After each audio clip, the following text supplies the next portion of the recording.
Hi hello welcome back to my channel. முருங்கைக்கீரை குழந்தைகளுக்கு பிடிக்கல அப்படின்னா எப்படி சேர்க்கறது அப்படின்னு ரொம்ப கவலையாக இருந்தேன்னா இந்த முருங்கைக்கீரை சட்னி உங்களுக்கு ரொம்பவே யூஸ்ஃபுல்லாக இருக்கும். வாங்க இதை பண்ணுறதுக்கு நமக்கு என்னென்ன பொருள் வேணும் அப்படிங்கிறத பார்க்கலாம். இப்போ ஒரு கடாயில் 2 ஸ்பூன் எண்ணெயை விட்டு எண்ணெய் நல்லா சூடானதுக்கு அப்புறம் 1 ஸ்பூன் உளுத்தம் பருப்பு, 1 ஸ்பூன் தனியா சேர்த்து நல்லா வறுத்துக்கலாம். பருப்பு நல்லா செவந்ததுக்கப்புறம் இதில் காஞ்ச மிளகா, பச்சை மிளகா ரெண்டுத்தையும் ஒன்றா சேர்த்து நல்லா வறுக்க போகிறோம். காஞ்ச மிளகா நல்லா வறுபட்டதுக்கப்புறம் அதில் ஒரு அரை ஸ்பூன் ஜீரகத்தை சேர்த்து நல்லா வறுக்கலாம். ஜீரகம் பொரிய ஆரம்பிக்கும் போது நம்ம எடுத்து வச்சுருக்கிற பூண்டு, ஆனியன், ஜிஞ்சர் இந்த மூணுத்தையுமே சேர்த்து நல்லா வதக்கலாம். இப்போ என்னோடய வீடியோவில் பார்த்தீங்கன்னா நான் பூண்டு சேர்த்து வெங்காயம் சேர்த்துட்டு கொஞ்சம் நேரம் வதக்கிற மாதிரி இருக்கும். ஏன்னா நான் இஞ்சி ரெடியாக அங்கே வைக்காதனால அடுப்பு அடிப்பிடிச்சிருமோன்றதுக்காக வதக்கிட்டு அதுக்கப்புறம் இஞ்சி நறுக்கி போட்டிருக்கேன். நீங்கள் ரெடியாக வச்சுருந்தேன்னா மூணுத்தையுமே ஒன்றா சேர்த்துட்டு நல்லா வதக்குங்கோ. அதுக்கப்புறம் நம்ம வாஷ் பண்ணி எடுத்து வச்சுருக்கிற முருங்கைக்கீரையை இதில் சேர்க்க போகிறோம். நான் இன்றைக்கி 2 கப்பு முருங்கைக்கீரை சேர்த்துட்டுருக்கேன். இதை சேர்த்து நல்லா கலரி விடுங்கோ, இல்லை ஒன்று போல் சேரட்டும். அதுக்கப்புறம் இதை அடுப்பை மீடியம் லோ ஃப்ளேமில் வச்சு நல்லா குக் பண்ணலாம். கீரை நல்லா குக் ஆகிற வரைக்கும் வெயிட் பண்ணணும். ஸோ இது மினிமம் ஒரு 10 மினிட்ஸ் ஆகும்.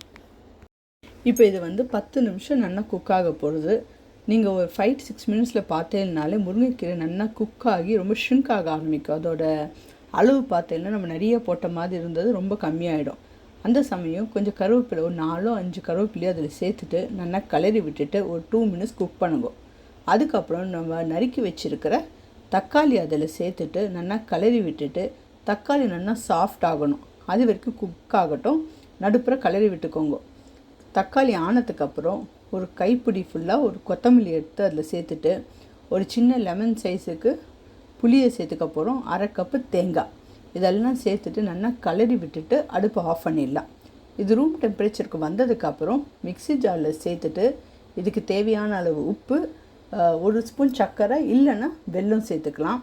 பெருங்காயத்தை சேர்த்துக்கோங்க. நீங்கள் இதை தொகையில் மாதிரி அரைக்கணும் அப்படின்னு நினச்சேன்னா தண்ணி அளவை பார்த்து விடுங்க. தண்ணி விடவே தேவை இருக்காது. ஏன்னா இதில் வெங்காயம் தக்காளி இருக்கிறதுனால நீங்கள் பல்ஸ் மோட், நார்மல் மோடு 2-3 வாட்டி பண்ணேன்னாலே ஒரு தொகையில் கன்சிஸ்டன்சி வந்துடும். சட்னி அரைக்கணும் அப்படின்னு நினச்சேன்னா கொஞ்சம் தண்ணி எக்ஸ்ட்ரா விட்டு சட்னி பதத்துக்கு அரைச்சி எடுத்துக்கோங்க. தாளிப்பில் கொஞ்சம் எண்ணெய், உளுத்தம் பருப்பு, பெருங்காயத்தை சேர்த்துக்கலாம். பருப்பு நல்லா செவந்ததுக்கப்புறம் அடுப்பு ஆஃப் பண்ணிவிட்டு அதை இந்த சட்னியில் சேர்த்து நல்லா கலரிக்கோங்க. இது ரொம்ப ஹெல்த்தியான சட்னி. இதை கண்டிப்பாக ட்ரை பண்ணி பார்த்துட்டு உங்களுக்கு எப்படி வந்தது அப்படிங்கிற ஃபீட்பேக்கை என் கூட ஷேர் பண்ணுங்க.